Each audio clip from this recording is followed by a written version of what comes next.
Let me tell you something many people don't realize. The poor and the wealthy are living in two completely different worlds. Not just different houses, not just different cars, different reality, different thinking, different conversations, different opportunities. Sometimes they even live in the same city. But of course, their worlds are miles apart. Now, let's discuss the reality. Take a normal day in many cities. One person wakes up worrying about how I will pay my rent, how I will afford fuel, or how I will survive to the end of the month. Meanwhile, another person wakes up thinking, where should I invest my 50 million naira? Should I buy another property? Should I expand my business? Or same country, same city, but completely different worlds. Another good example is let's look at conversation.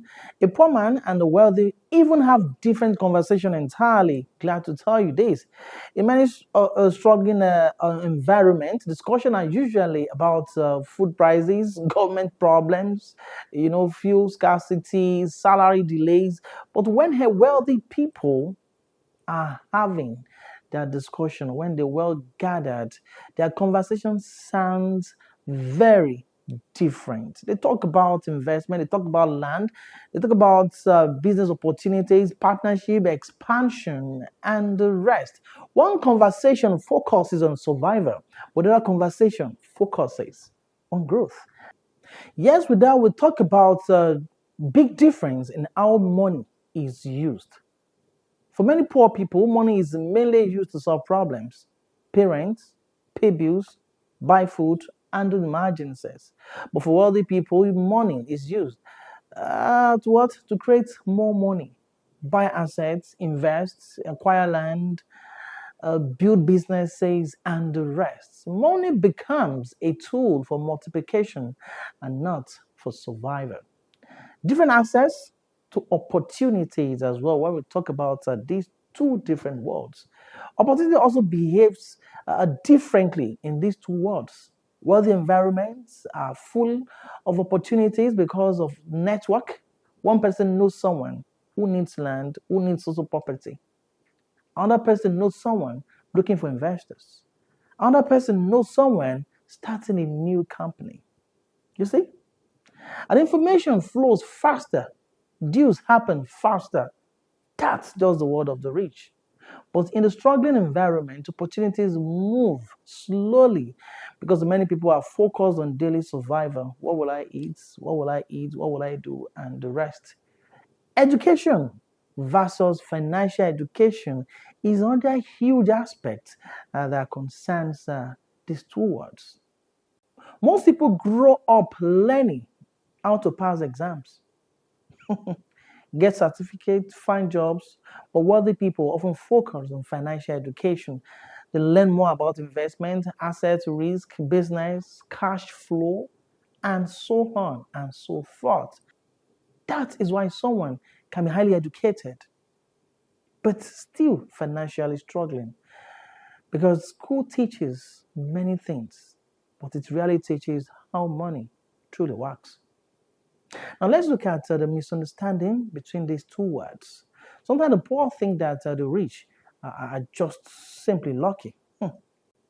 And sometimes the rich think the poor are just too lazy. That's not true. But reality is more complicated. Environment plays a big role. Exposure plays a very big role. Information plays a big role. That's why I'm not surprised when someone insists that he wants the property, the likes of whether Banana Island, GRA Lorry, such prime areas. It's a very good opportunity for you to mingle with other people who have information. And of course, traveling is also another huge opportunity that anybody could grab because it will change your thinking, it will change everything about you. Now, when people are exposed to different ideas and opportunities, their mindset begins to change completely. And that's why I'm here this afternoon. If you just tune in, this is Karikatalk Up. Please kindly subscribe, like, and share because I'm sure that I will always share something interesting ideas that will build our mind on this channel. Now, the good news is this: these two worlds are not completely separate. People move from one to the other every day. History is full of stories of people who started with nothing but eventually built wealth. You see?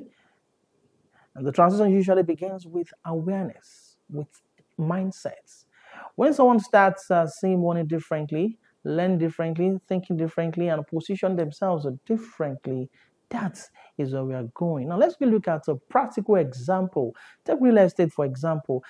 Many people ignore land because they think it's only for the rich. I laugh. But the truth is that many wealthy people today build their wealth through property. They bought land early, they held it, they developed it, and over time, the value multiplied.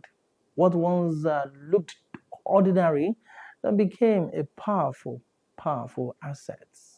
My final message is just this: the poor and the wealthy may live in the same country, but sometimes even on the same streets, but their worlds are shaped by mindsets, information, and decisions, and long term thinking. Understanding this difference is the first step towards changing your own financial story. If you found this conversation interesting, like the video, subscribe to the channel, share with someone who needs this information. I'm sure that this will go a long way for some, because one idea can completely change how someone sees money. My name is Karikatalk. I'll see you in the next video.